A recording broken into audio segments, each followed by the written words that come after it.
All right, cool. A lot of stuff I see here. Um, got a robot, got some UI, character, sketches. All right, awesome. Well, let's start with the sketches.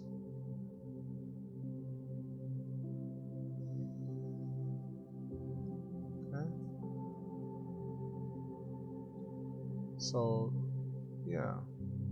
Some of these cars I can see you were using perspective better than others. Like this one is kind of wonky. You always want to use perspective grid for everything. And um, like here, the tires they look kind of off. You know, I would make it a little cleaner, so it's more readable. And that's too thin, so we're gonna thick them up. Something like that.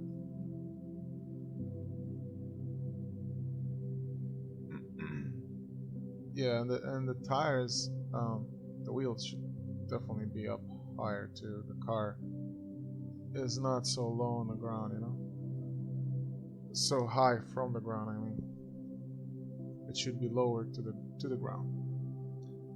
So let's.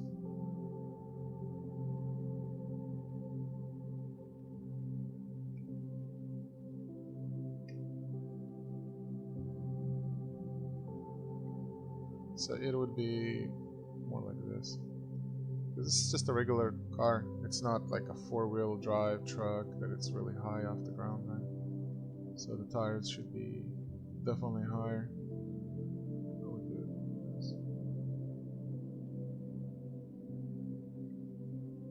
Same thing with this. Use reference.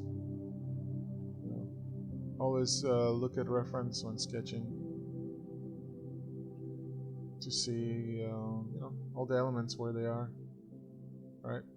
Um, this this tire should be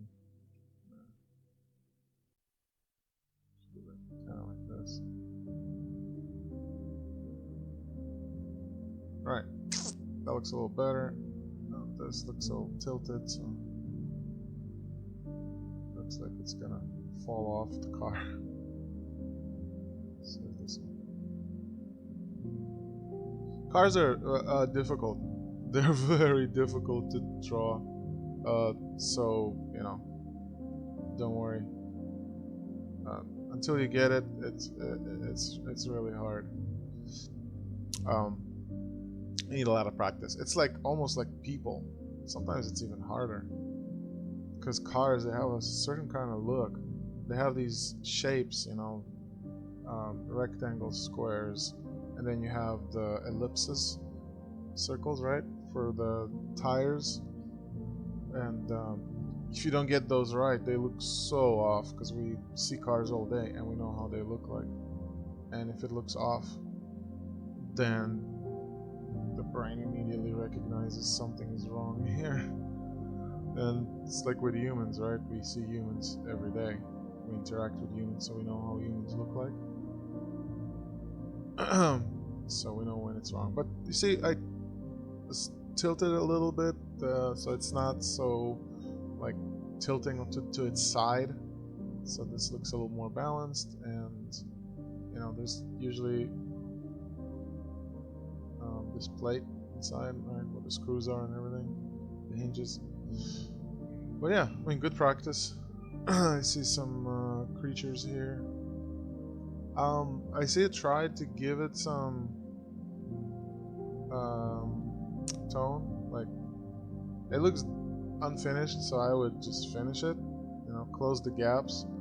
If if it's not closing the gaps for you, like when you do magic, well, this is in Photoshop. It's the magic wand, and here it's auto select. Right. So you pick this, and then you have close gap here, right? So the higher the number here, the more squares you pick, it's gonna close the gaps for you. For example, let's test it now. That's too much of a gap over here. But like here, it should, yeah, you see? Even though there's a gap here, it closes it for me, and then I can put in the tone in there. And you don't want to leave like half finished stuff like this, sketching. It looks kind of weird, right? Just left it like that and didn't clean up all of this stuff. You know, all these dots. You definitely want to clean it up. You don't want to leave half finished work ever. Don't have that habit. It's not a good habit. You want to be clean and professional and presentable, right? At everything you do.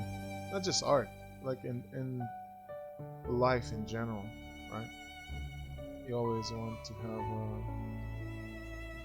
a good sense of cleanness, right? Order, structure, all of that. Just develop those kind of habits in your life, and the art will follow. So it's much. I mean, the whole point of this is to show, right? You're trying to show me, like, hey, I've done these sketches, but if they're not readable, like, it's really hard to read, right? Because you got all this, this is supposed to be the leg here, right? So it's like negative, positive space all over the place, and it's hard to understand what's going on. But I get it. This is supposed to be the leg, so I'm just gonna fill it up for you. Yeah, see, it's not hard when you have the close gap here option turned on. So that's good. Yeah, same thing here.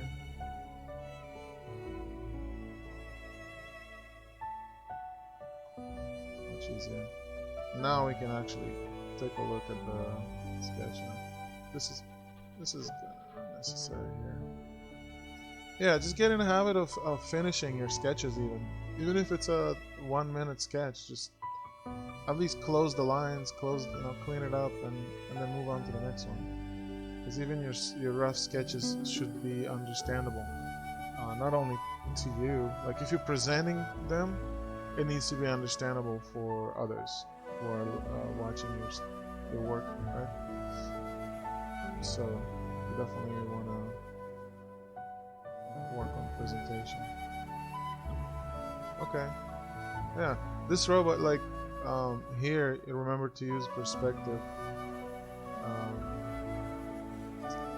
This is not too bad, but it's a little bit off perspective here.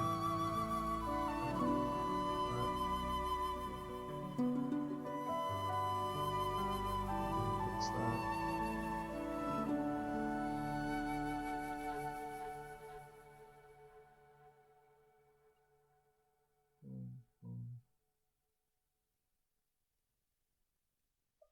Yeah, you definitely want to be more like this.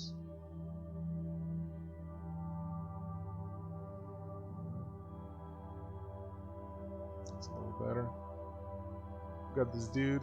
That's actually not a bad anatomy. The proportions look good and everything. Not so sure about the colors, like why is it so red here. But yeah, I mean, the foot could, looks like just too big, too fat. It needs to look more like a foot. Even if it's not super detailed. Just this one's okay. Fingers here. That's pretty cool. I like this little robot. That's neat. Some of the forms get kind of lost, but it's nice. I mean, I like how you got the light and darks indicated here.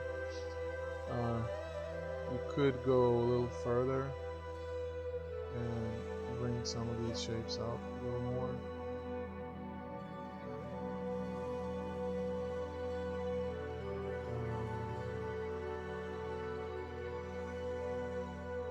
It's definitely a good start. So what you could do is just get level corrections here to bring it out a little more.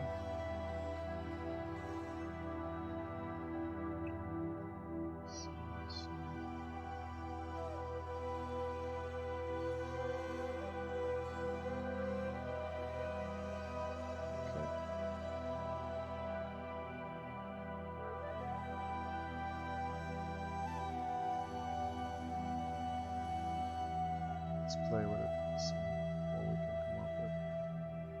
No.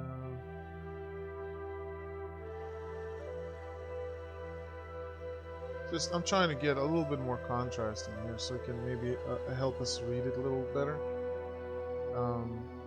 But yeah, okay. So if the light is hitting, it looks like it's hitting from kind of from the side. From here. So there should be some shadow on this side. So we'll do it in multiply, so we can still keep all the textures. I find multiply is one of the easiest ways to add shadows. You can also do it with the correction layer. It works just as good.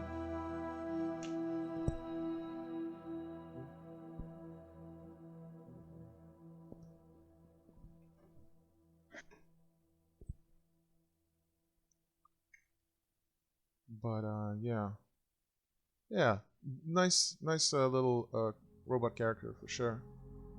Oh, and some user interface, pretty good. Cool. It could push the writing to stand out a little more. Maybe add some more colors, a little more details, some richness, because you have richness in the buttons, right? The buttons look like they have like water inside of them, which is nice. But then you have definitely a lack in the title, right? The title should be actually the thing that stands out the most. You could actually like throw it into AI, take the title and ask it to give you some examples of how to make them more like buttons, or just tell it like, hey, turn this title into be similar like these buttons. Like ChatGPT is really good at that. And then it'll produce some examples for you, and you can pick and then you can work on it. Very useful. You know, that's why AI is so useful today, is that it can inspire you, it can help you push your work to be even better. Right? But yeah, thanks so much, Ayumide Shogo. Great work for this week. Yeah, that was for week 3 actually. Right? Yeah, I'm pretty sure. Yeah. No, this was for week. Well, I'm doing. It's a mixture of week 3 and week 4, because I'm doing both weeks together, because we couldn't do it last week. But yeah, let's move on to Regan. Cool. Got Regan here.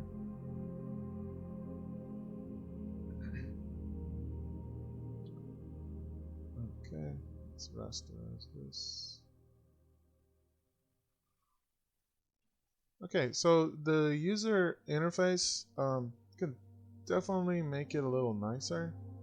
Now this is very basic what you have right now, and look at the examples of existing user interface buttons and menus that are already out there, right? So you can like go on Pinterest.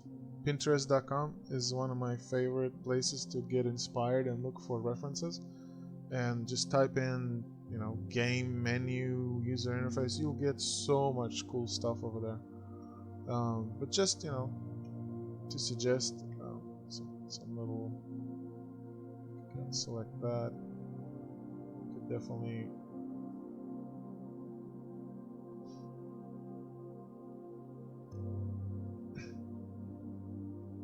can give it a shadow, right? Which will help with the from here to here. That's good. And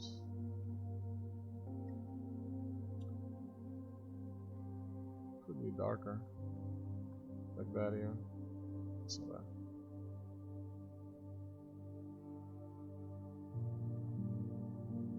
Yeah. And then you can apply it to all the other ones.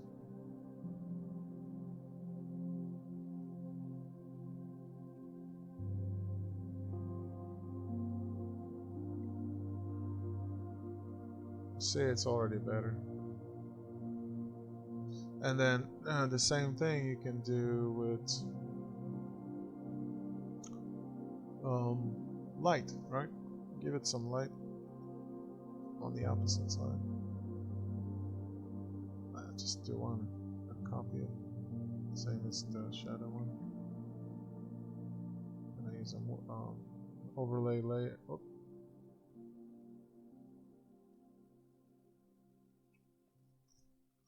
Like that. Oops. Like that. There we go. See how super simple that is? It doesn't take much. And there's so many directions you can take it. It doesn't have to be light and shadow. It can be all kinds of stuff. You know, pick a more interesting font, for example, right? Because the font is not very good. It's very basic. It's kind of boring. You know? So I would take that.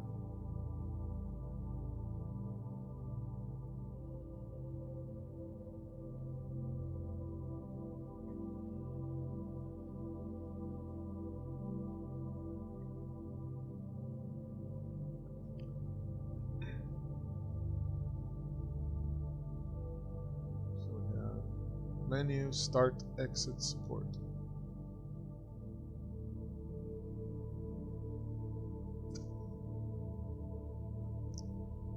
Menu. Of course, it all depends like what your project is needing of. Like if it's sci-fi, you know, or fantasy, or it's just a children's game, right?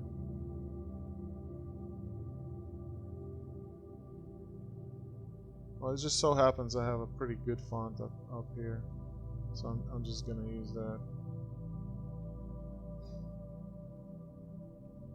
Let's take it down here.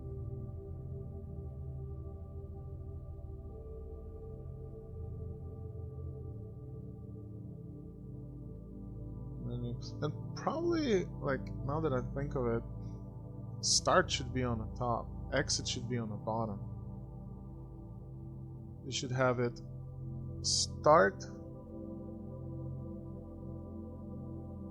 menu. Well, you are in the menu, then it would be like settings, right? Or setup, because this whole thing is already a menu. You don't need, it makes no sense, you know what I'm saying, to call it a menu. So I would do start on top, then settings or setup.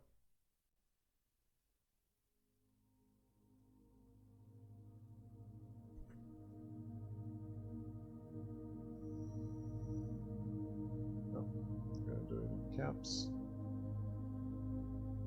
Setup.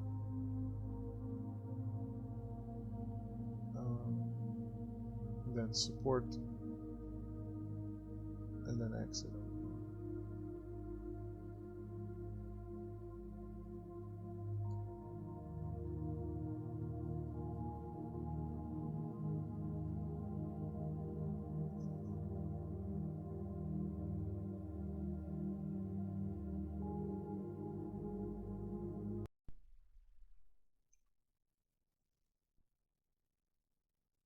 And then exit.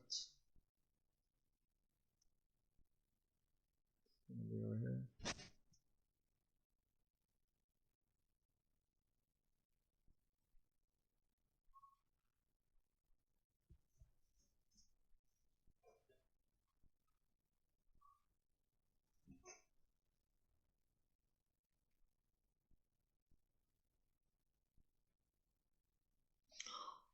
Cool. So there you have it. Let's take a look at before and after.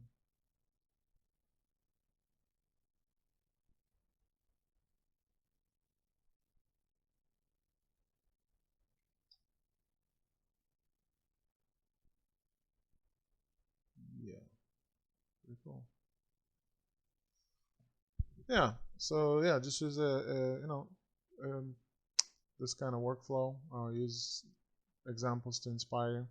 Same thing for the star. You can definitely add some shininess, to this using the lasso tool. Make it more like metally or glassy.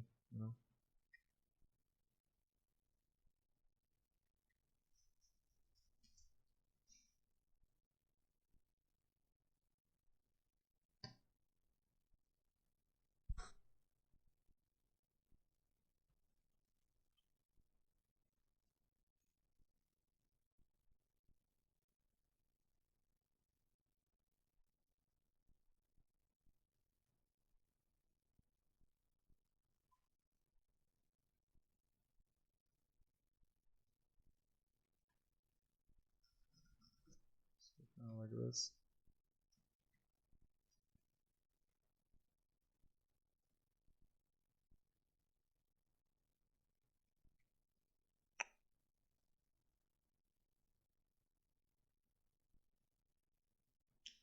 What you do is you use the lasso tool, right?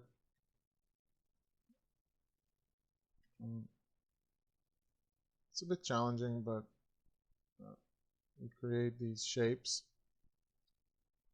that are going to be the specular light, the shining areas. What is going on? My computer is really slow. I think it's gonna crash. Got too much stuff open right now. I'm gonna try to close my web browsers.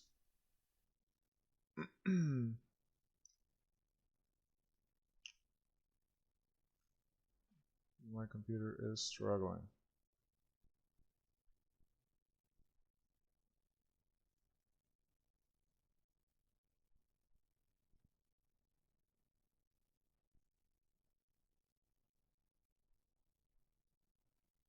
Yeah, I say a little bit and it goes a long way.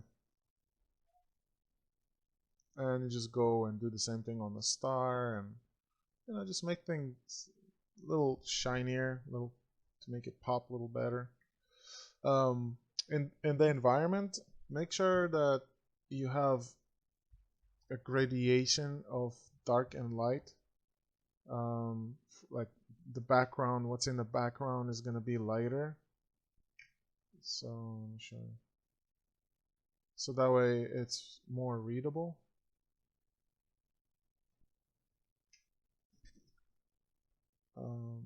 Let's light up the background a little bit. This might be a little too much, but let's bring it down, down.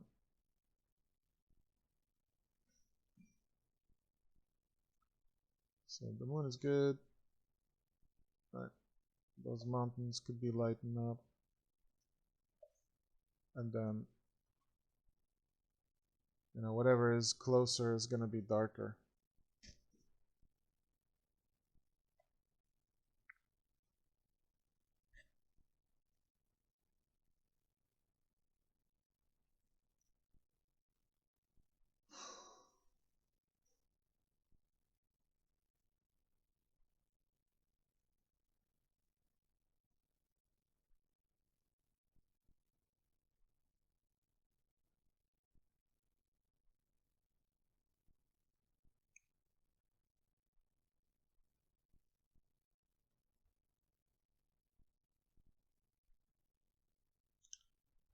Let's see.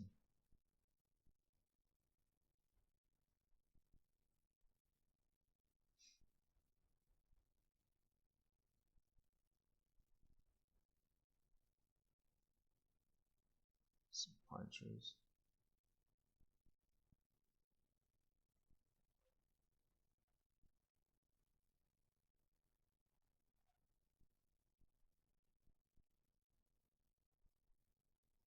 These are going to be in the foreground. And then whatever's more in the background, maybe there. See, they're not. I'm not making them dark in the background. They're a little lighter, right?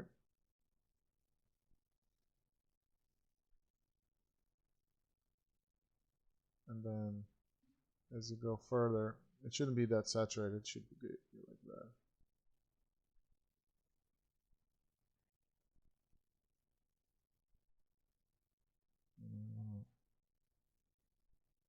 As further in the distance it is, the less saturated the color and less lighter it's gonna be. So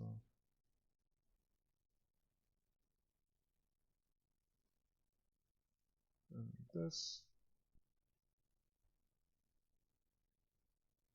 All right. Let's clean it up. There you have it. It's better now. So yeah, think about values and the saturation, color, and composition, of course, right? Okay, so thank you, Regan. Good job. Let's move to Peter. Let's see what you have here.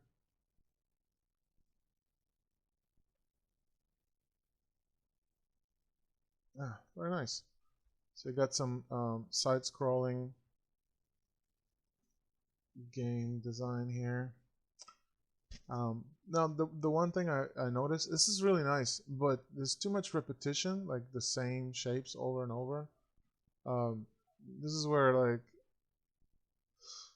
you would have to add a little bit more variety. If may I suggest, add some sort of element here that would make it different than the rest of the stuff, the rest of the houses.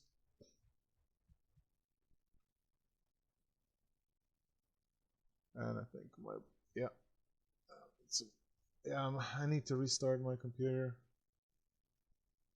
Let's see how. Yeah, so.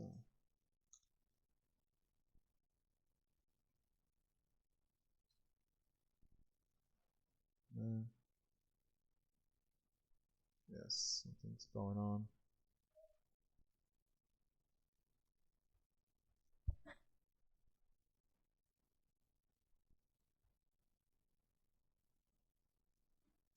Just gonna close some stuff here.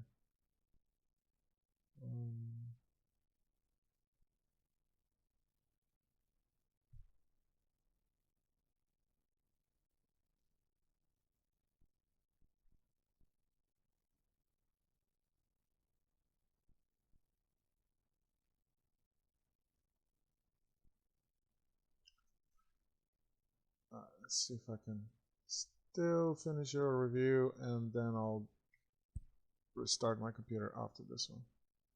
This is really slow. So something like anything, right? Just give it some kind of a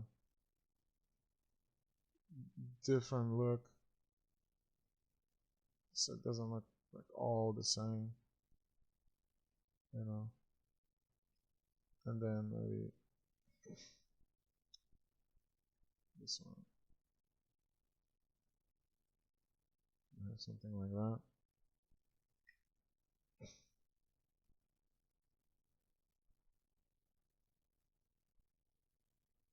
Wow.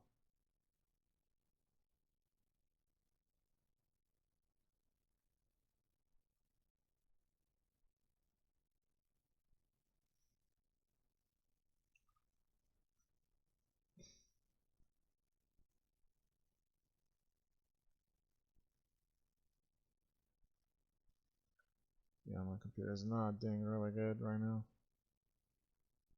Something made it really slow.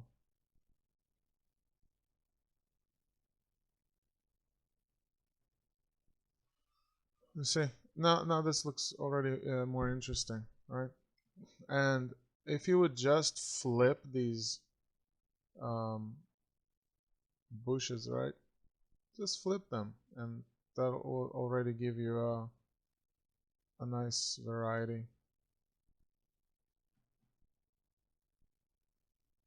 see. Rasterize. Let's flip it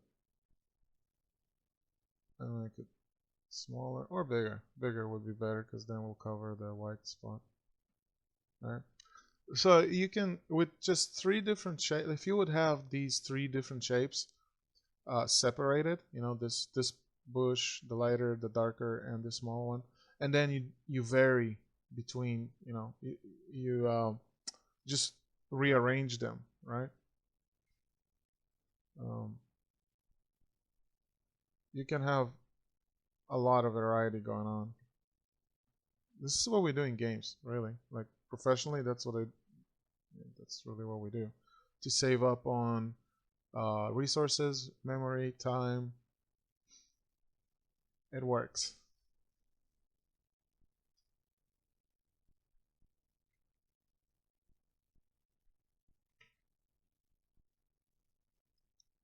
Okay, then we'll fill this up.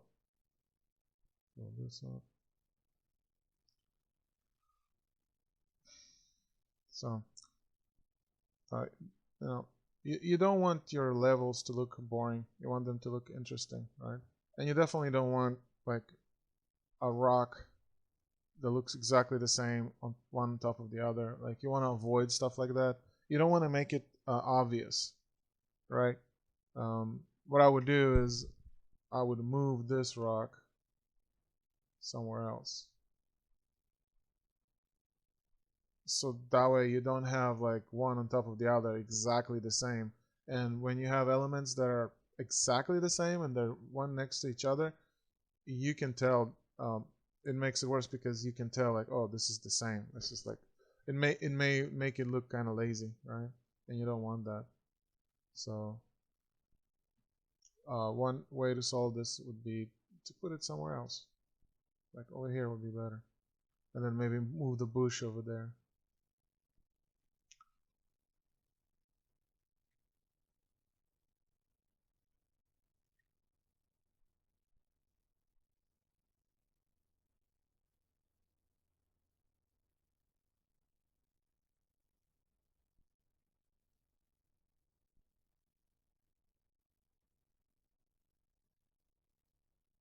Like that.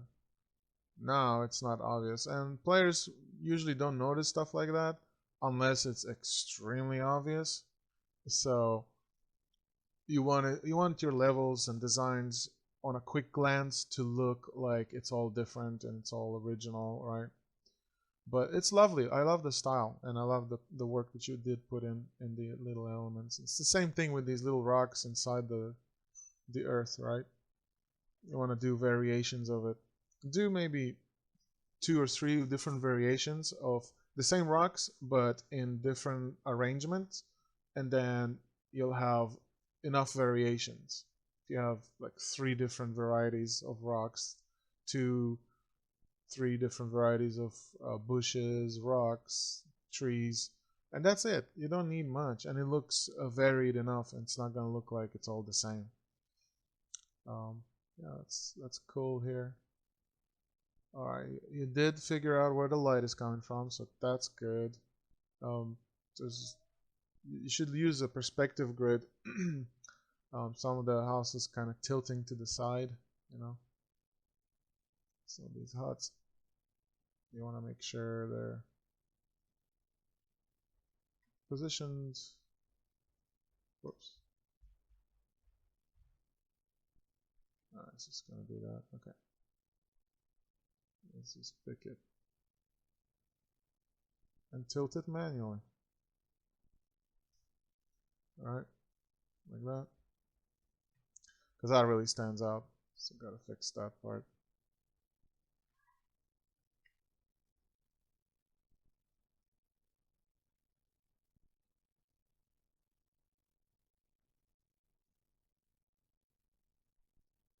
Yeah, definitely want to use a perspective grid to make sure everything is in perspective.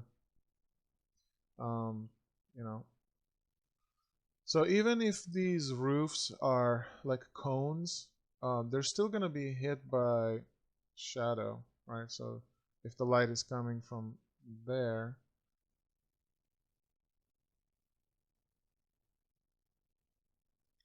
we're gonna have a shadow on this side, right? Like that.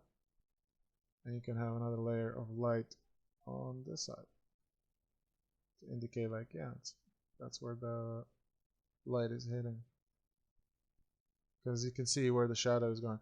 And you have to be also consistent with your shadows, because you can't have shadows that are going this way and then shadows that are going this way. This would mean you have multiple light sources if the shadow direction changes, right? And then you have a shadow that's going kind of this way, right? So, I mean, overall, it's not bad. I mean, at least you're paying attention to the shadows. But look at this shadow; it's going this way. So you have 3 light sources. You would have a light source over here, a light source over here, and a light source over here.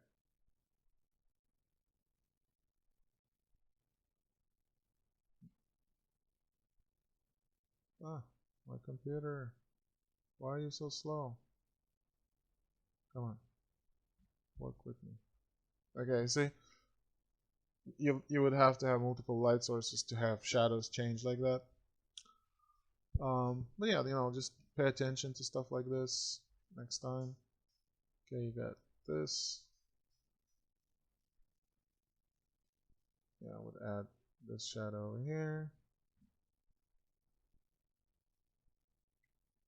And same thing, I would go with all these other buildings and just add shadows on the roof too, because the roof is flat. You can't tell what's going on there. You gave shadows to everything else, but the roof is not having it. Yeah. And same thing with the mountain, same thing with everything. Like, you have shadow on this side, but there's no shadow on this mountain. And you can also play with more interesting shapes. Like, it doesn't have to be, straight. So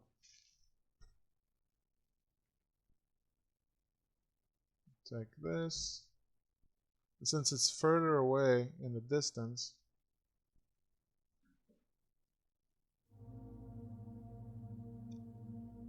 you can have it there. See? And then same thing here. Just try to work some more interesting shapes into it.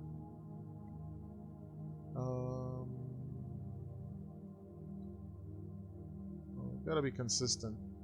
This is, for some reason, this is all dark. So this side should be hit with light, like that. See? And same thing with here. This is very dark, so I'll do it like that.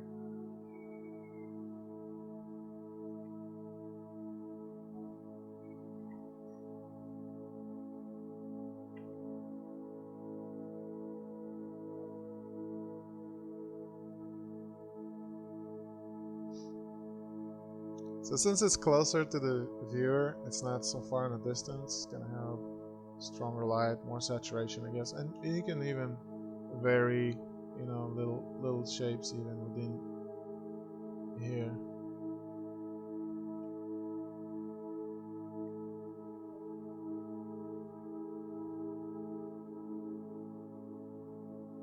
Like that.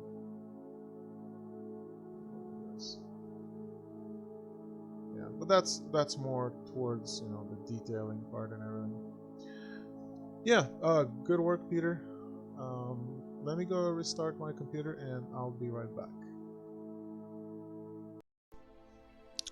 Okay, so Omesa is gonna be next.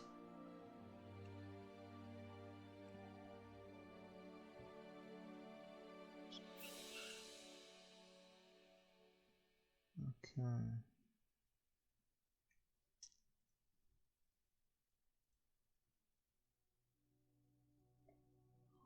Alright, some cool stuff here. Let's start with the mood board. Yeah, that's always good to work from reference and get some inspiration going.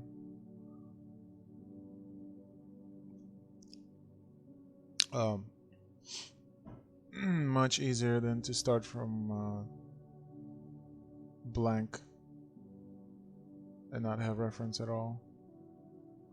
So reference is extremely helpful in all sorts of ways. Colors, ideas, shapes. Get you inspired. That's cool. I like this tree here. Almost a Hero. I think I remember this game. Looks familiar. Cool. And then you have Zumi Temple.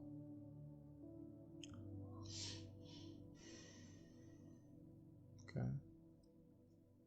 So the problem here is that the background is so detailed, right? And the front is not detailed almost at all. You know, there's no variations of colors, of shapes. The title gets kind of swollen by the background. If you look here, you see the title has this dark stroke around it. See that? Because of the light background. And the menu items as well. See, it has that dark line outline around it. That's what you want to do to make things stand out. So in this case, you would that's what you would have to do, kind of like this.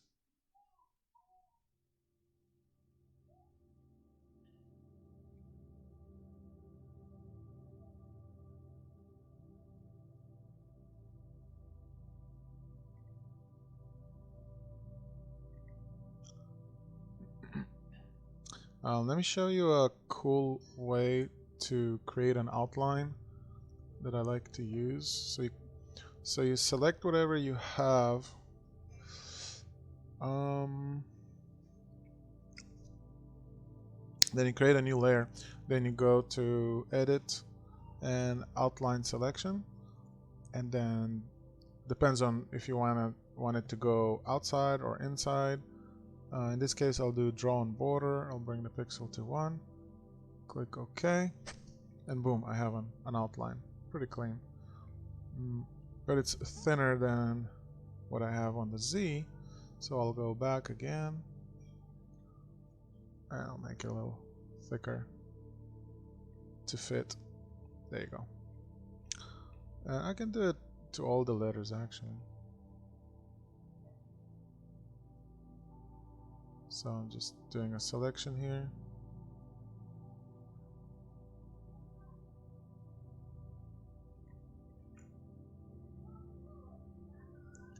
Cool. Go to Edit, Outline Selection, same thing. Okay. And there you go. Zoomy end. You could also add like little highlights like that.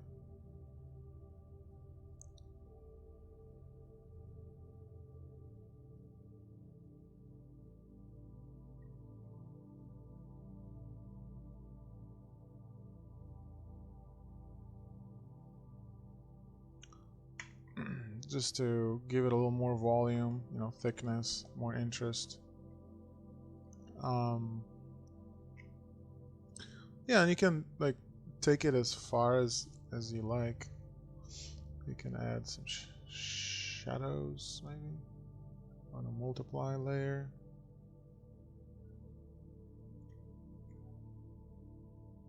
Like this.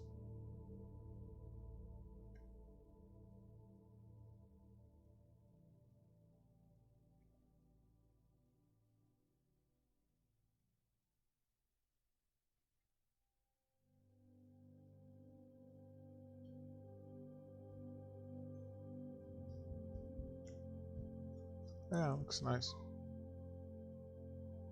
See the before, after. Cool. And it's the same thing I would do with the temple. Here you have it all in dark, so I would lighten it up. You can add some maybe different color variations in there.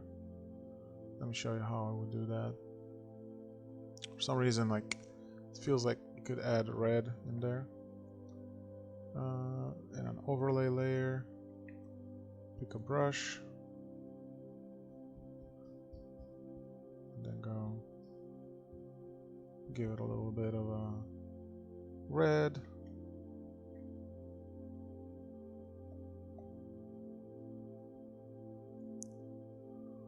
Then you can create another one to make it even stronger. Like that. You can also use a gradient. There's options here for gradients. See?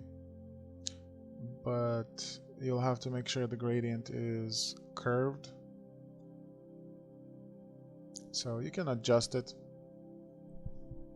But yeah, this is a simple way to show you how to do it. And let's see, can add. Let's see how a green color would look here.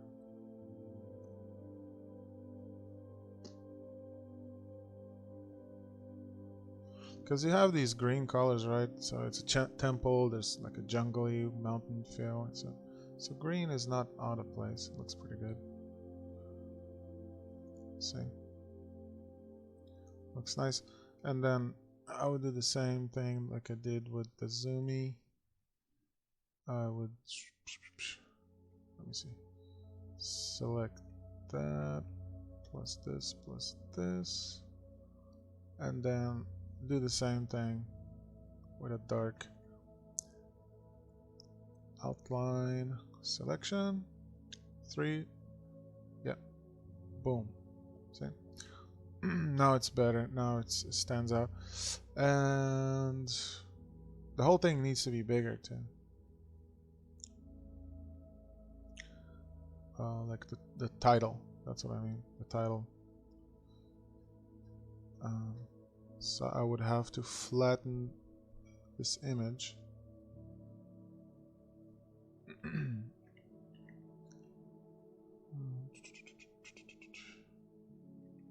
then select the title alone, because I don't have it in a separate layer. That's going to take a few seconds to get that.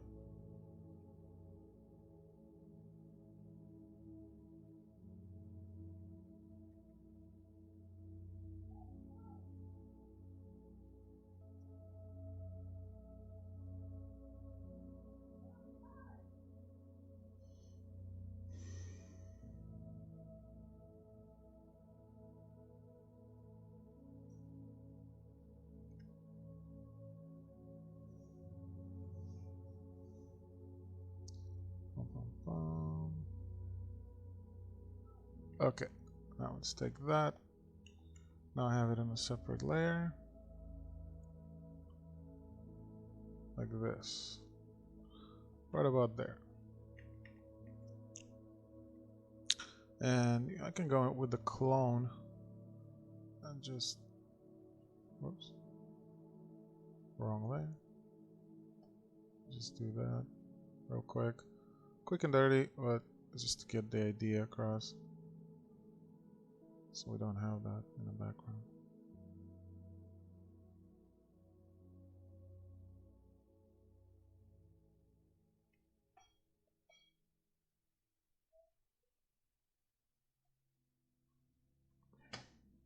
I'm just gonna take a regular brush here. Just go over that, like this, and there we go. Cool. That's done. Now, obviously, this needs to be detailed much more. You have to have the same amount of detail you have in the mountains in the background at the very least, but even more. Like, look how many details you have even in these branches, right?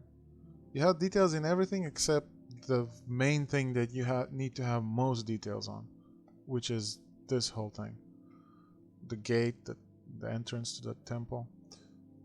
Look how detailed it is over here.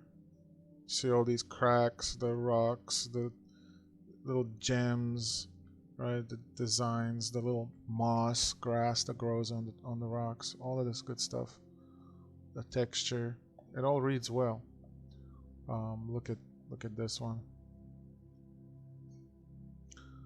So that should be the main focus, because it is. It's what you're trying to sell, right?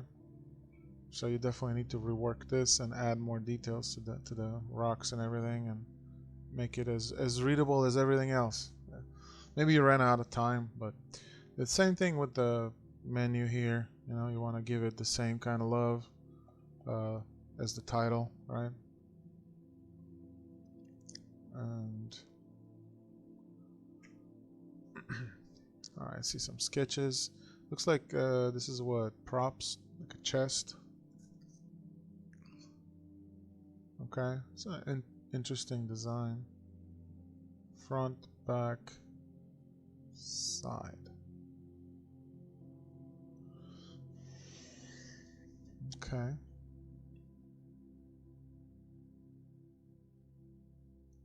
We could do a version, a 3/4 version of this chest and show how it opens up.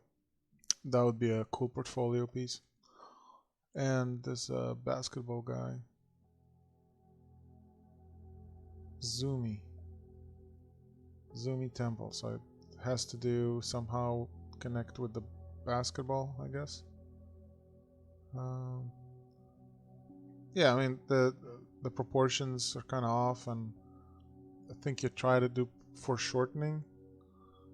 But in this case, it looks off, so I would use the 3D models to set your character in the right pose, so you can copy and make it feel more correct, or try to at least find a pose online that looks similar to what you have in mind, or exactly the same. Or even try to generate something with AI. Ask it to give you some dynamic poses and then copy the poses onto your character. That's totally legit. This pose looks more natural to me, like this one. It looks better. Like if you would go with that, it looks like it makes more sense to me than this. I understand that the foreshortening, but it looks kind of off. The anatomy too. Like this leg wouldn't be like that.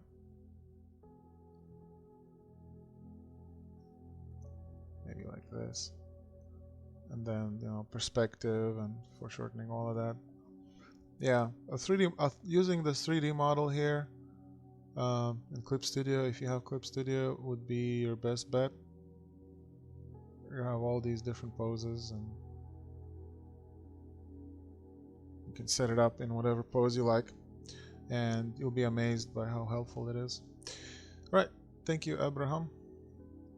Let's go to Mawiawo Kamvantope.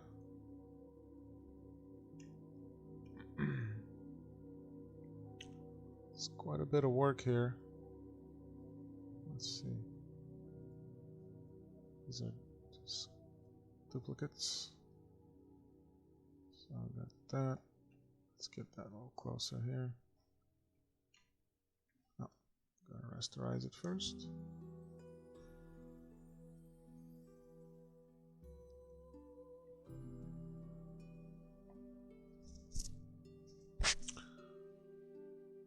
Okay, so I got some sketches here. That's good. Yeah, sketching is good. Try to get a sketchbook with blank papers, so it's less distracting for you. That's cool.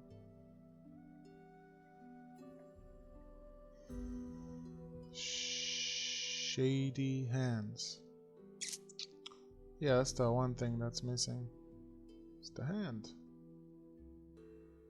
You can just do like, you know, three finger hand.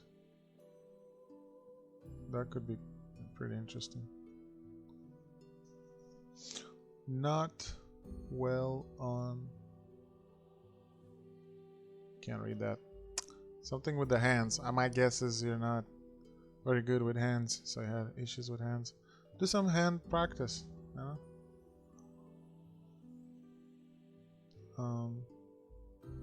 Study them. Hands essentially are just, you know, from the front it looks like kind of like this. It's not straight. It's not completely front, but like that, more 3/4 view, right? And then you got the thumb that goes in here, and then the fingers will be like this. And then this is an easier way to break down something as complex as fingers, right? When you break it down into simpler shapes. So I made a little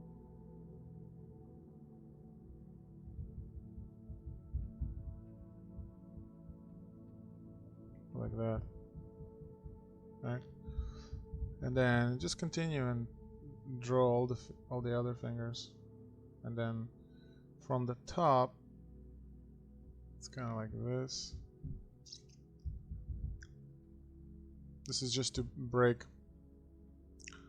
the hand into very simple shapes to make it easier.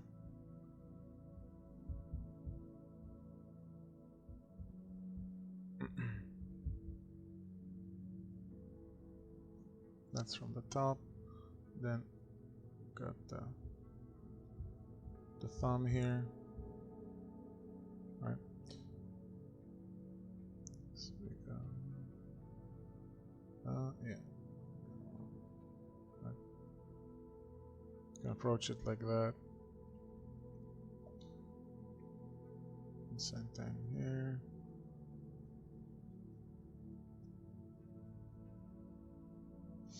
Same thing here. This will be the longest finger. Whoop. So it'll extend kind of like this. And that's just a mannequin, and then you got the thumb, right? Which is over here. Anyway, yeah, do some studies of hands. Michael Hampton book is really good. He really breaks it down in a very simple, easy to understand kind of way. Yeah, and do gesture studies, so you get experience in drawing hands and the body in different poses, different gestures. You can even, before you do anything like this, you can study these characters, right? So like analyze like what the gesture in here is, right? So you got a line of action, right? How his shoulders, how his rib cage, you know, what's the energy flow, right? Analyze all of that and then try to copy it or create your own character that is doing something similar, right? So that's the head.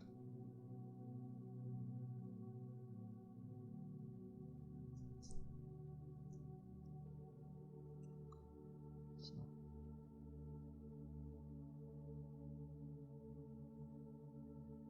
rib cage.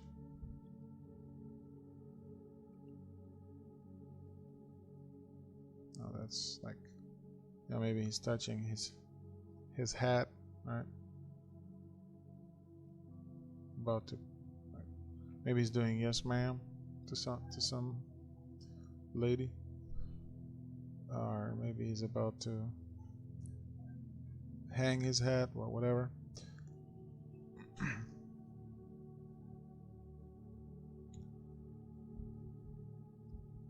And the palace.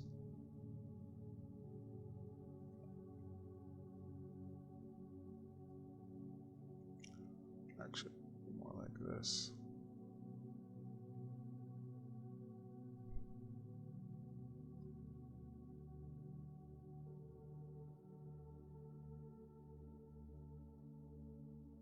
It's a more expressive pose than what we have. But that's the power of analyzing and doing studies, is that you feed your mind with all of these different character gestures, and then you can create stuff from imagination.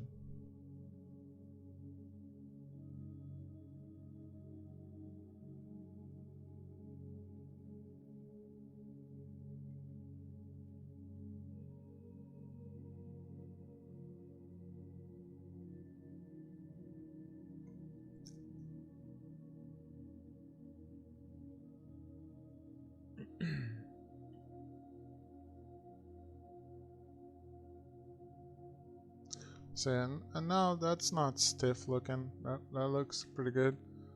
And if I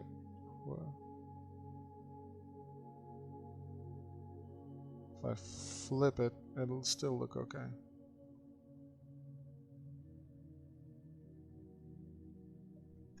Yeah. It's, interesting. Maybe he's dancing or something.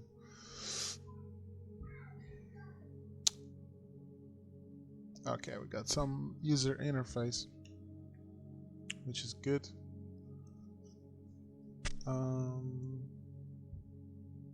It's a bit hard to understand what's going on here.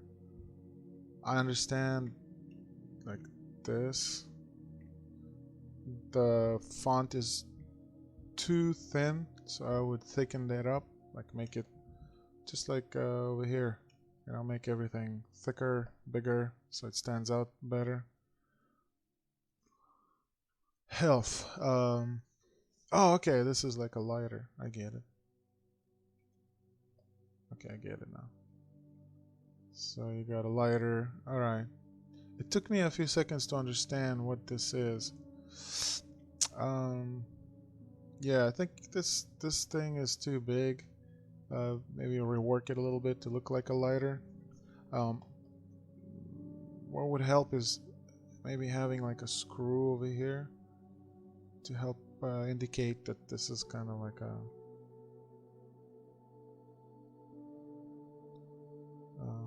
swivel thing. Too much.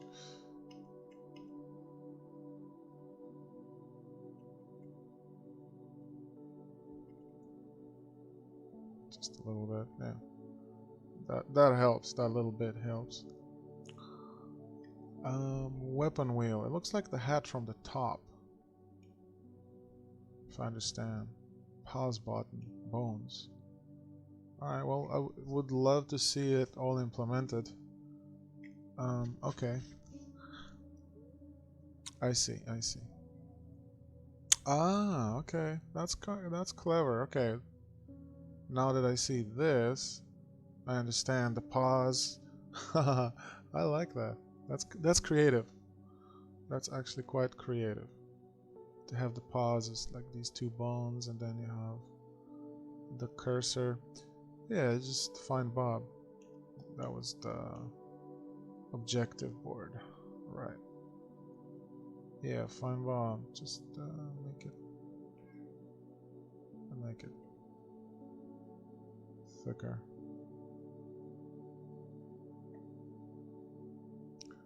I would use the outline selection tool again. Just give it some thickness. There you go. Much better. Yeah, that's really cool. I really like. I see where you're going with this. That's really nice. Okay, so you got a Western theme going on with some robots, and you're designing the UI. That's interesting. Okay.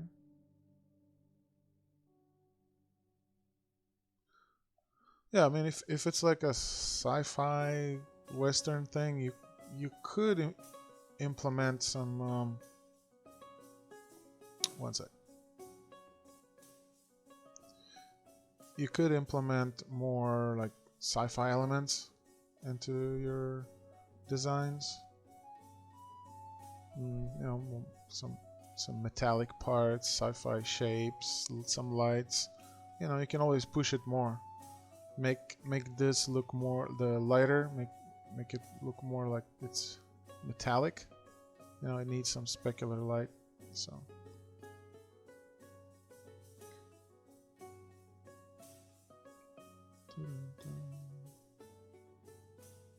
Like that.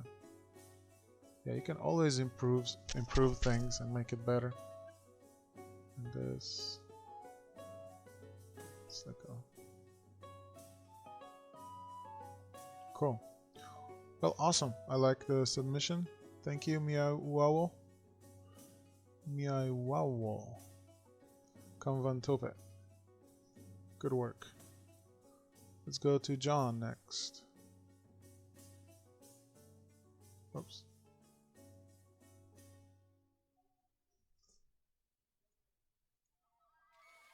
Hold on. Okay, you got this thing too here. Cool. Alright. So I got a bunch of stuff here. Looks like you got some props. Alright. And you tried to render them out, which is good. Work more on the form of things. Like the...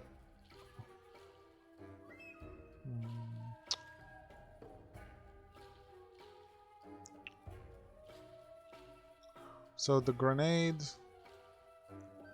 and this, they both have the same problem.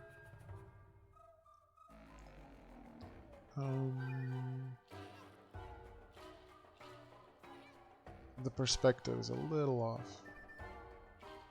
So you can push this up, down. See this area?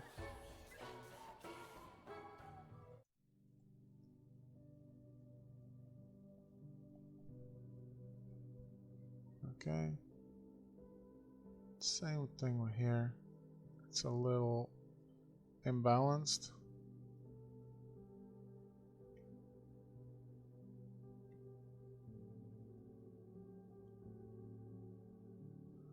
Yeah, the barrel looks okay now.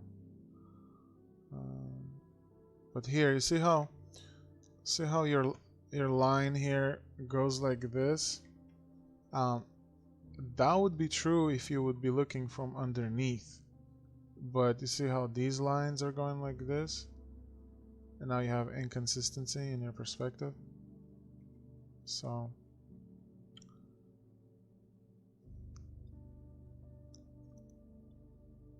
instead, if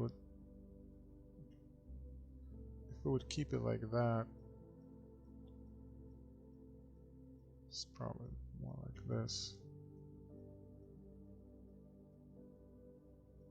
Yeah, so when you're doing stuff like this, you want to create a sketch first to make sure it's correct before you render. Right?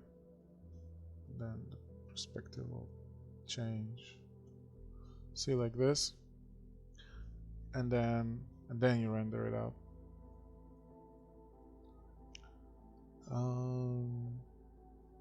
These lines could be more like this.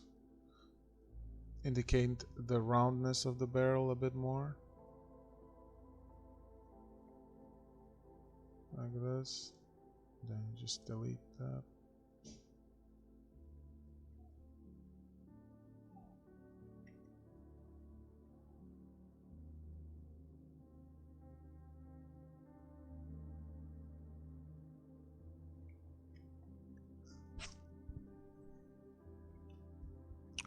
But yeah, overall not bad.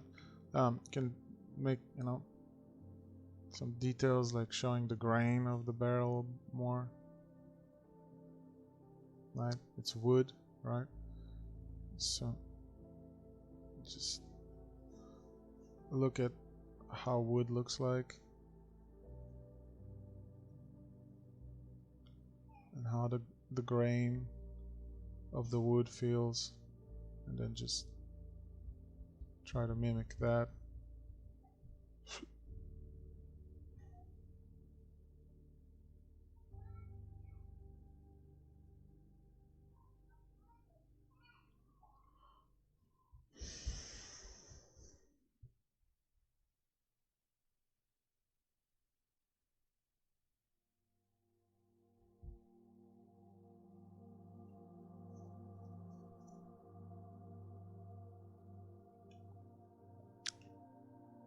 Alright. Then the drone. It looks okay. It looks good. You know, Clip Studio has some really cool tools to help you draw stuff, so you can use the ellipse tool for stuff like this so it doesn't look so sketchy. For a sketch it's okay, but you want to clean it up at some point. So you can make it like that. And then it allows you to flip it, and then you can flip it even later. Right?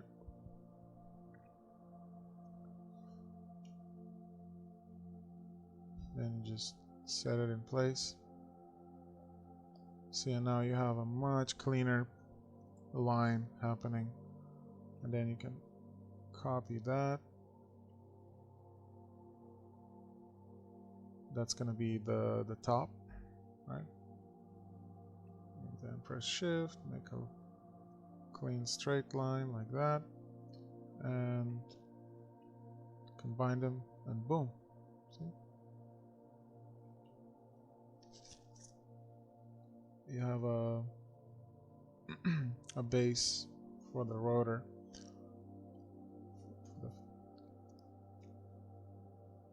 Now, could just copy.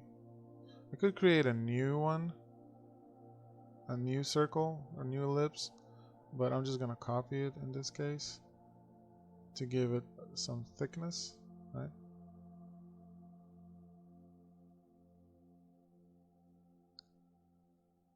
This is how you do it. Just align it.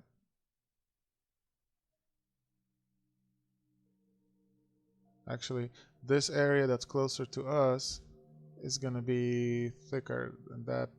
As it recedes into the background, you see less of the background, right? So it's going to be thinner. Press OK. And boom. See?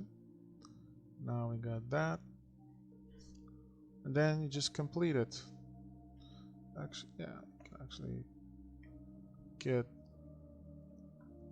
the color in.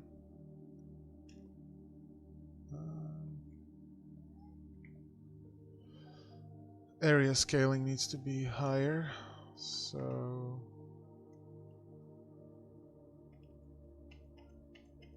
let's try that again. There you go. So that way we don't have those white lines in between. We want it nice and clean. Close gap. Boom, boom, boom. This is how you do it professionally. You know, if you want your work to be nice and clean, right? I would darken that area. Now you have also this part going like this. Yeah, let me show you another way to do it. You can do it with a curve. I really like that. This tool is cool. So go. Oh.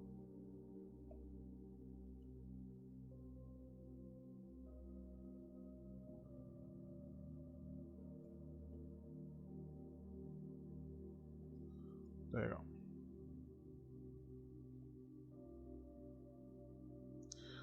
Okay, so You press once and you hold, and then you release it where you want it to go, and then you curve it into place, kind of like this, and then just fill in the color.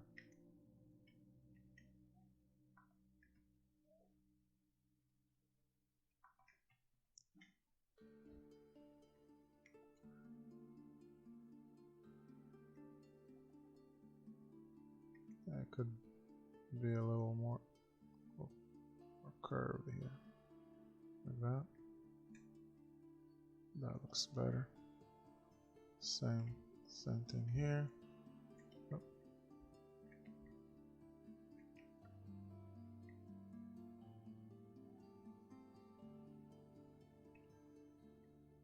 Like that. See, and now it's, you have a much nicer and cleaner way of representing your drone. And that's how you want to work and do all the pieces, right? And pay attention to values, right? Because this is, see how it's all one value, and you have some darker here, but you want to do some definitely like variations of values, like here, you know, as the planes change, you know, they face different direction, they're not gonna be all the same value, right? And like this. And this is how your stuff is gonna look much more professional if you take the time and do it like that. See? Now you got clean edges, clean shapes. You can even do variations in here. You know, maybe light is hitting like that, or it's not. It's a clean way of working. That's how professionally you want to work. Yeah, this robot is looks like a toy. Looks pretty cute. We could push the material better, because I can't tell what material this is. So you have to think about not only texture but material. Is it plastic? Is it metal? What is it, right? It's hard to say. So if it is metallic, then you give it more specularity. You know, if it's metal. If it's plastic, then you will still have specularity, but not as high as metal. Right? So I go with the shape and give it a little more shine. Now that tells me that this is something shiny, right? And if it's metallic, then I would have more the stronger, like, depends on what kind of metal. If it's like stainless steel or aluminum, if it's polished, right? That all depends. But it's very important to know how to indicate materials to help the viewer understand what they're looking at.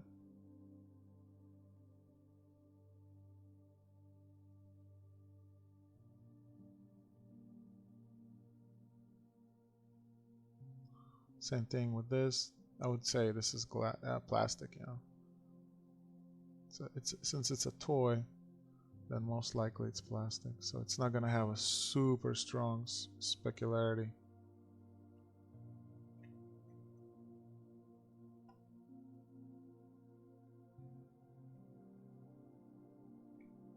Like that.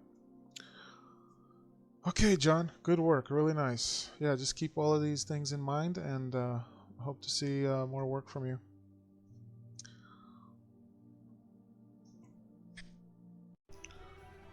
Next, we have Temi Loa. Short. Temi. Short. Okay.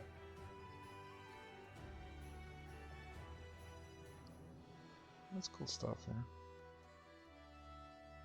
Some chefing going around here. Let's see. Ramp, spanner. Interesting.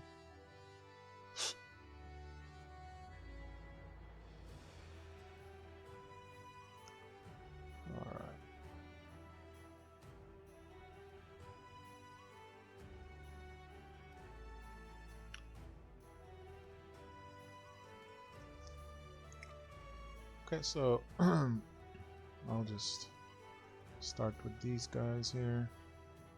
Okay, traffic cones. So traffic cones, you won't see it like that unless you look from the top. You won't see the full circle like that. So it would be more like this.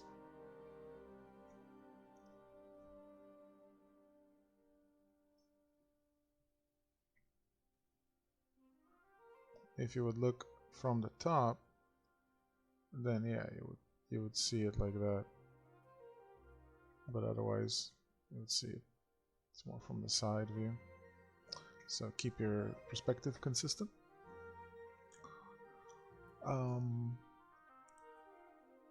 Spanner. Yeah, your spanner is transparent. You see how the gear is coming through the spanner? So unless it's from glass, it shouldn't be transparent.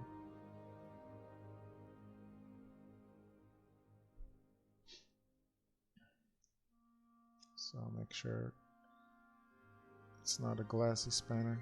It's not going to be very strong. Trying to tighten bolts and stuff. It's going to break. Obviously. So my guess this would be your AI ideas, right? Like sketches for AI, which is okay, that's cool.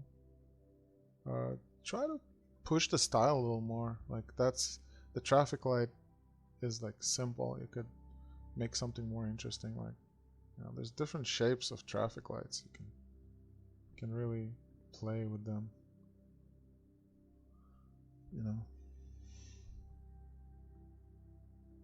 They don't have to be the most obvious shape.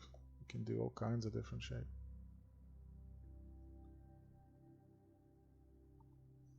Right? Just for example. Yeah, these are kind of interesting. Interesting robot. It's crazy how it balances all of this on this little wheel. That's so cool. Yeah, that's you got a good balance here. You got big, large shape. You got some medium shape here with the head, and small shapes. So that's what makes characters interesting. The balance between medium, large, small shapes. That's really cool.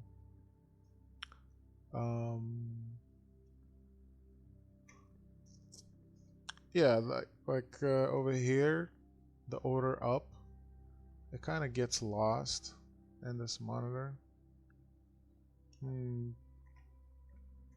I would make the monitor dark like that, and then order up would really stand out really better like this. Order up. See?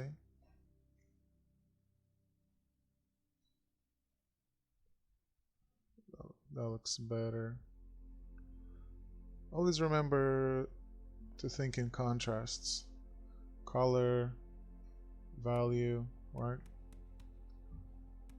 But I like the shapes and the clean lines that you have here. That looks professional. It's cool. Very animated looking.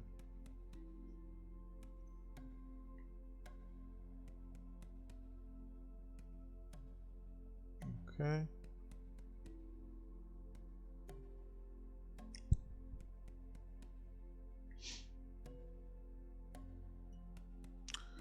Yeah, this robot's legs are like these cows too big.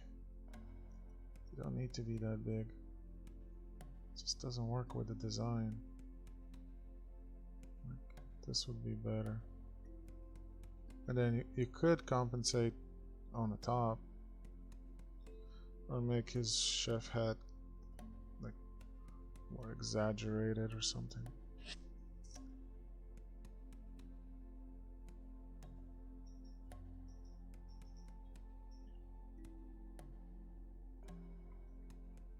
That to me looks better. Okay, what are these? These look like some kind of racers. I don't know. Some kind of yeah.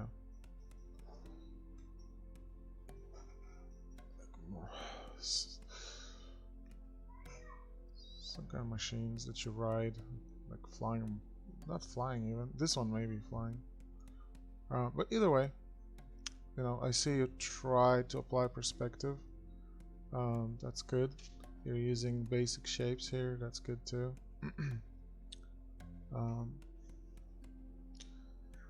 You know, if you have a trouble, like you see how these circles, they're not fitting the perspectives that well, or maybe they're actually supposed to be tilted. That's why you can see the thickness of it, because there's, yeah, okay, I understand now. So this is like this, and then okay, gotcha. But either way, here's a cool little trick on how to place a circle in perspective. So you have this, you know, let's say you have the perspective grid, right? And then you draw a square, right, on it. Now all you have to do is draw a circle inside of this square.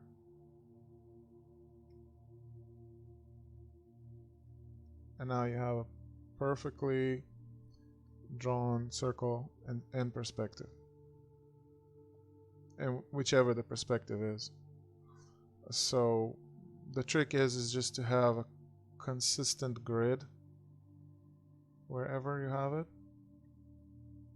and then you can draw whatever you need inside of it, and it's all going to be consistent. This looks a bit off. It feels like, okay, you got lines going like this, and then you got lines going like this and like this. So it's kind of, it throws the whole thing off. So you have to be consistent with it to make sure if one line goes like that, then the other ones go the same direction, right? Because otherwise it's confusing for the eye. So yeah, perspective grid is super important when you're doing schematics of things like bicycles, motorcycles, machines, cars, airplanes. It's a good practice, but you gotta stay consistent with it.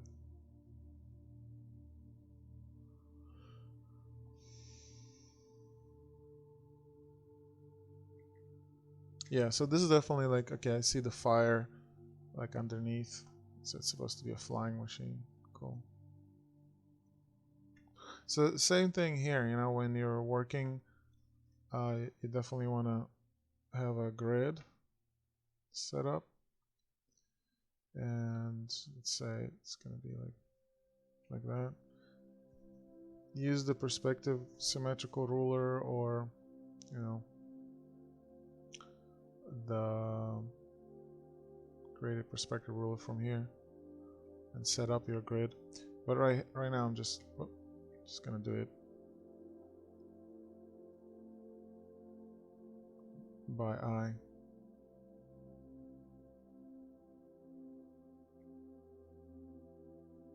So you see how it's already obvious that your bike is off, like this area, which is the steering wheel, is off. So you gotta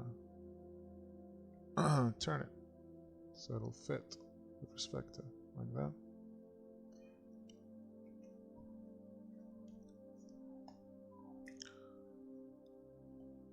That's how crucial perspective is. Having a grid. You'll see all your mistakes. You see how These lines are off grid as well. They're incorrect. So you go here, like that.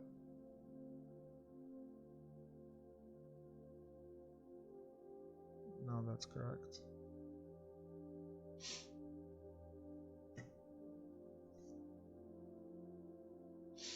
And same with this. And you see, I went with this area over here because this looks correct, and the tires, they're kind of off, but you know they're close enough. So I would fix the tires as well, make them fit the perspective lines better.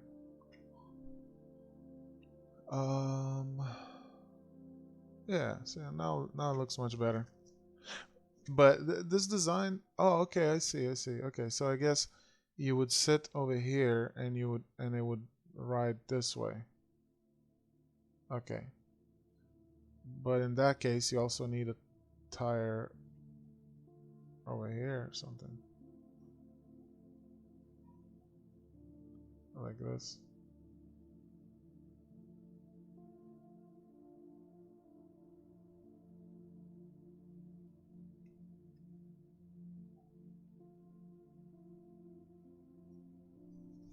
Yeah, at first I couldn't understand which way it's going.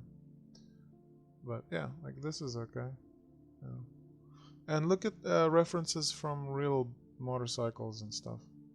You know, you would have all kinds of things going on here, where to put your feet on, all kinds of, you know, tank, stuff like that. Okay. Cool. Yeah. Yeah. The colors here are too saturated, so I would definitely lower down the saturation and just have variety of saturation, instead of just having it all the same strength. So you can adjust it with Hue Saturation Luminosity Correction Layer. Go here, bring down the saturation slightly. Let's erase it for a second. What's in the background is not going to be as strong. And like that.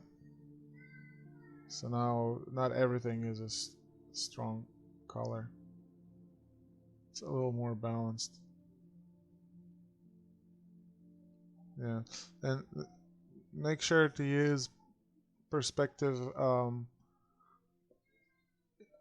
in environment drawings as well, like here. So it kind of feels off. You have to make sure the perspective is correct. If it's 1 point perspective, it would be kind of like this. Oh.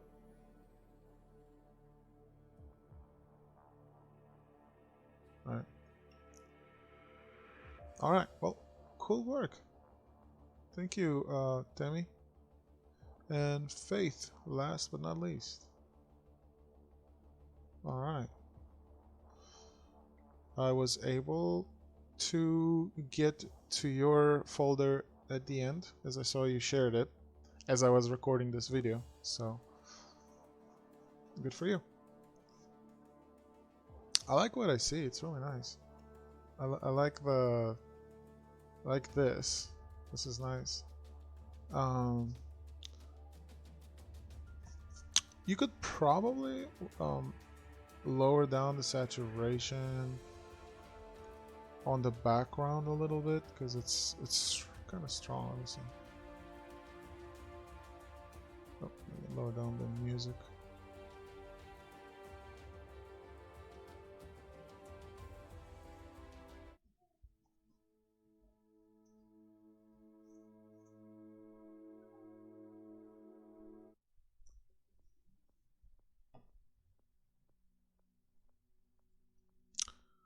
Okay, well, this is pretty saturated, which it should be. That's good. Clue Crew. The background is actually not so bad. But I would still add like an outline to make it all a little stronger. Like that. I'll go to here. Oh. Might not need to be that strong. Let me see. Yeah, this should be okay. And I'll create a new layer. Go to outline selection. Probably like 1 should be okay. Yeah, see, that's not bad. Let's see how 2 looks. A little thicker. Yeah, that's nice. You see, and it actually fits the style too, because you have these thin lines going on, and I like that. That it almost looks complete for me. You see how it's a big difference. See that? It looks much better. It reads. It looks more in focus.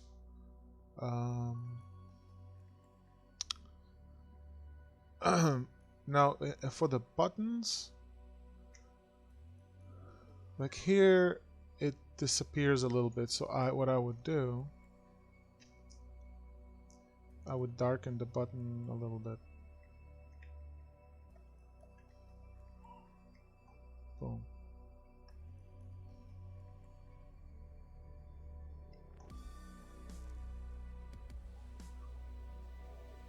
Just a little bit. So that way the white is not disappearing inside the button. And could still give some lighter areas like that to make it feel like it's shining and stuff. But yeah, you got the shine over here. That's good. But where the letters themselves are, you want it to definitely be darker. Yeah, that's cool. See, that's a little better. And I do like the saturation that you have here. So let's do that. Let's add an overlay layer and just saturate it slightly.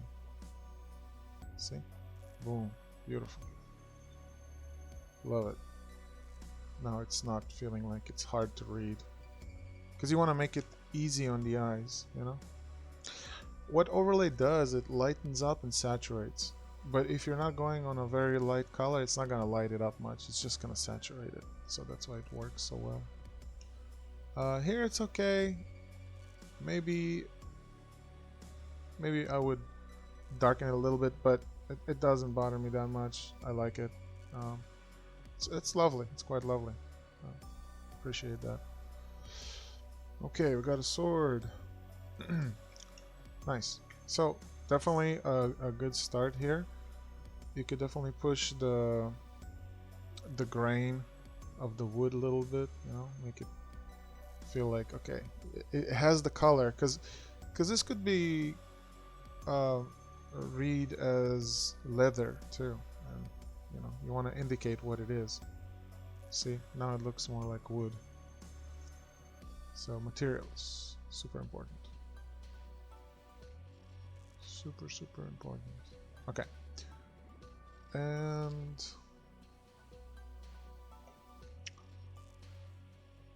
could push the metallic feel of it a little more. Like that.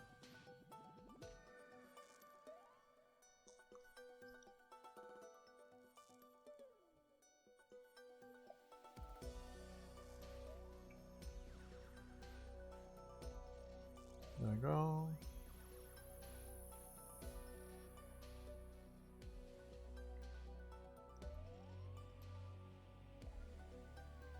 Just a little bit more details here and there to give it that metallic feel. And if you want to be a little more expressive, you can do stuff like this. It's like this glare, specularity, right? So it has a game, comic kind of look, right? And this is just, you know, my personal preference. and I'm doing this quickly, right? Now you have a nice clean style, so keep it up. Have things clean and organized and not sketchy, and it's very important. Yeah, cool. See? Boom, boom, boom.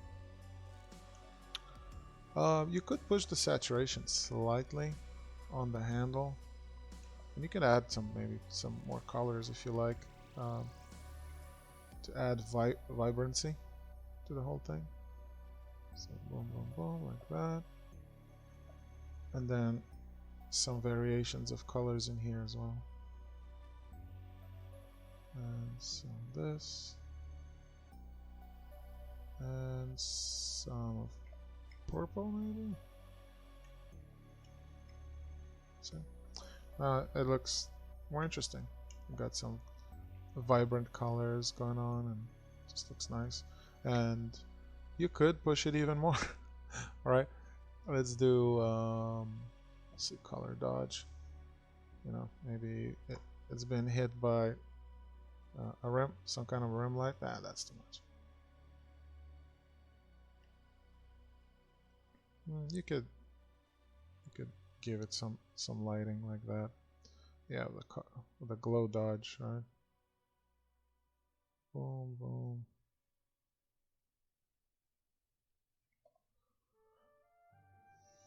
You could do like runes here and stuff. But again, that's just personal preference. You don't have to if you don't want to, of course.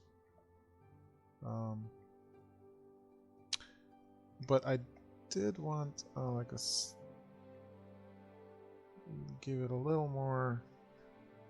Like, what if it's been hit by like a rim light? Because you got some purples here. Let's say purple light will look nice. You know, any opportunity you have to make things pop and look more awesome and more interesting, use it. Why not?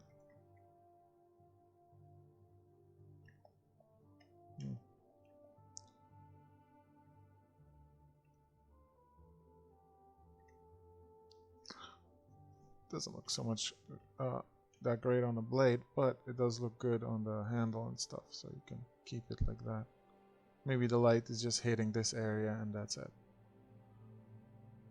Yeah, I mean, you can cheat a little bit, right? It's all about to make things look cool and make it stand out, and just make things look better. And sometimes it's too much, so you reduce it because you don't want to overdo anything.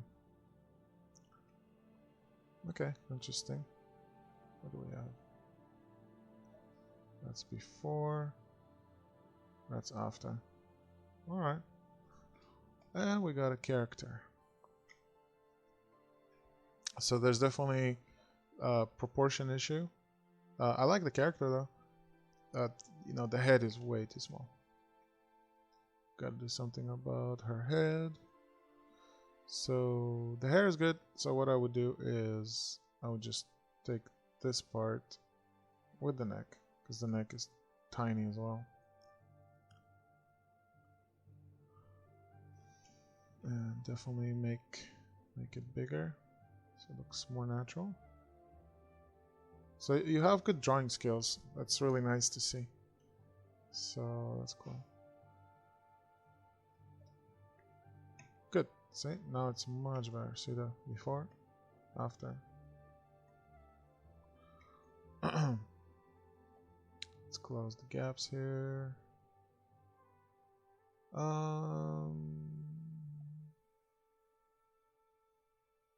Okay.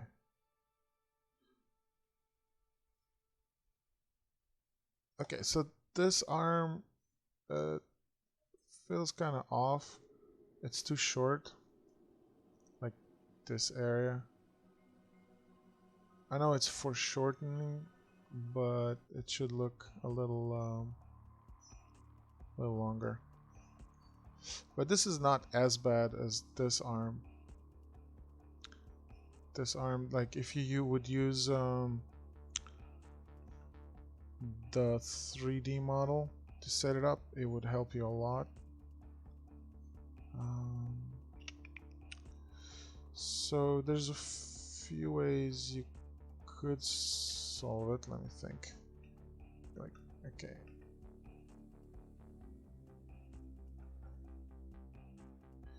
I would just move it on top like this.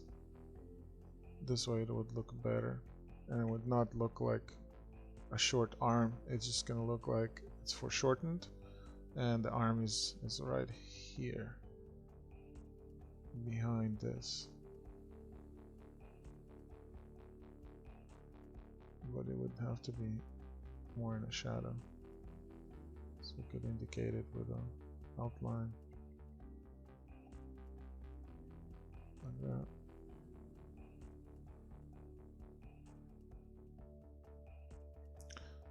So that looks a little better. And this arm would probably be like this.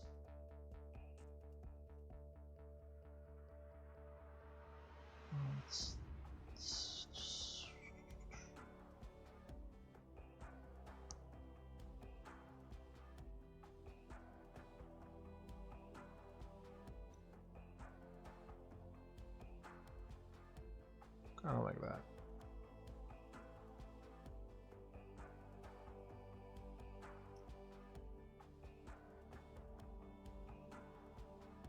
That looks a little better.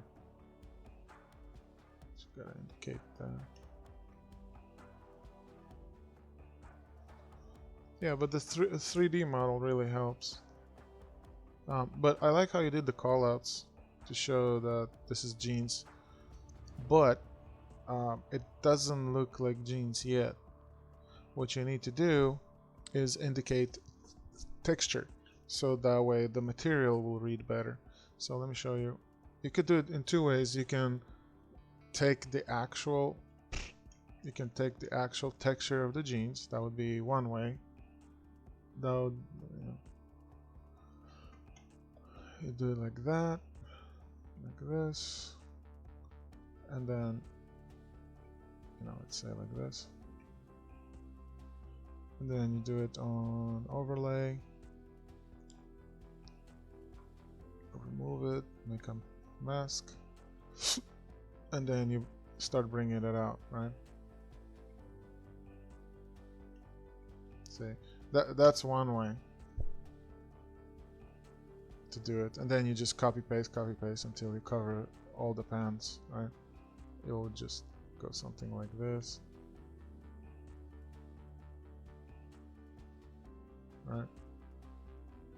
And then here you would delete, and just keep going like that. Another way would be just to do a regular texture. So I would take a regular brush and go to Greg Rutkowski. He has some really nice brushes. This one is really cool. And I would take this, go a little lighter, and boom. It's incredible how versatile this brush is. You can make things look like rocks, like jeans, like metal. It just works with everything. I've used this brush in my professional work for so many things. It's not even funny.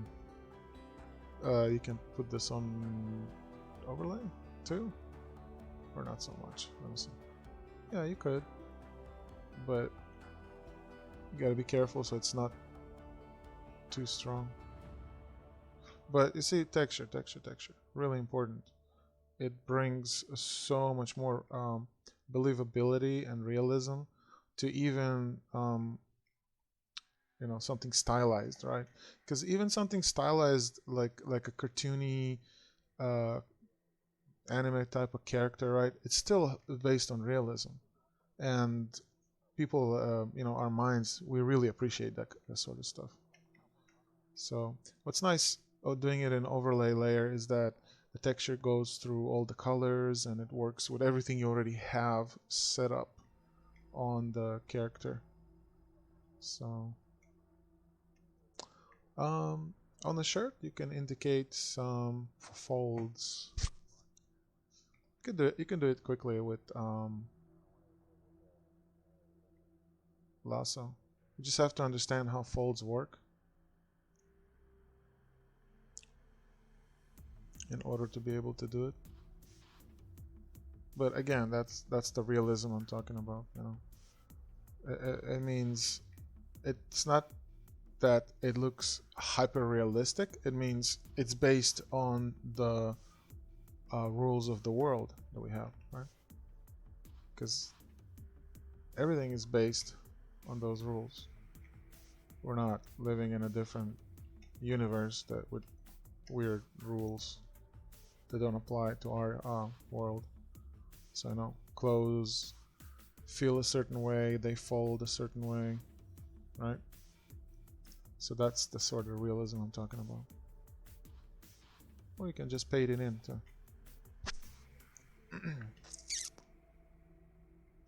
Whoa.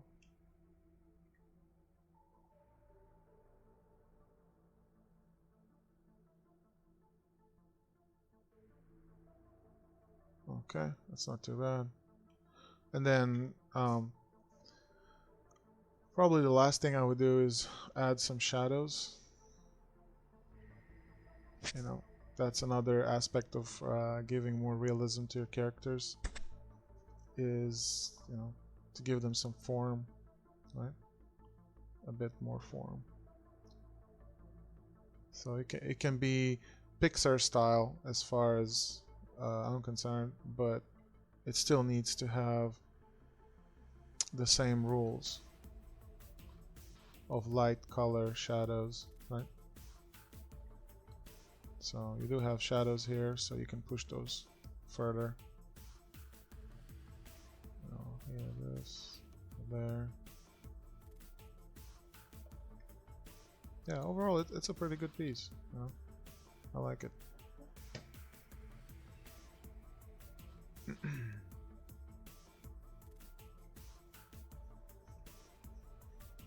Cool. Shadows over here.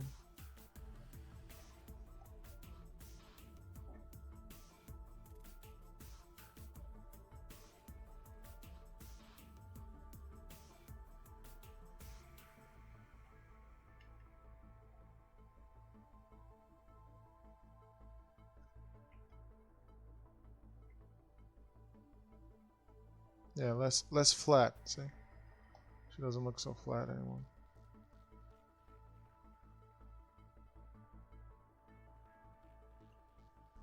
Awesome.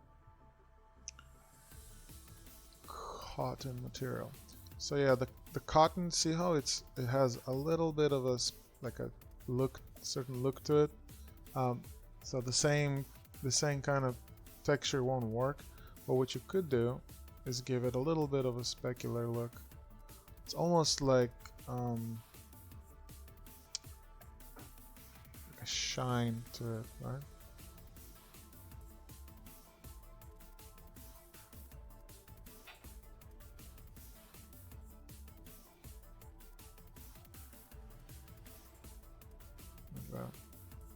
And you know, cotton does have threads through it, but this is why the callouts are so helpful when a 3D artist looking at this character and you have these callouts. It makes his job so much easier because now he doesn't have to guess about materials, textures. You know, he can see. Okay, cool.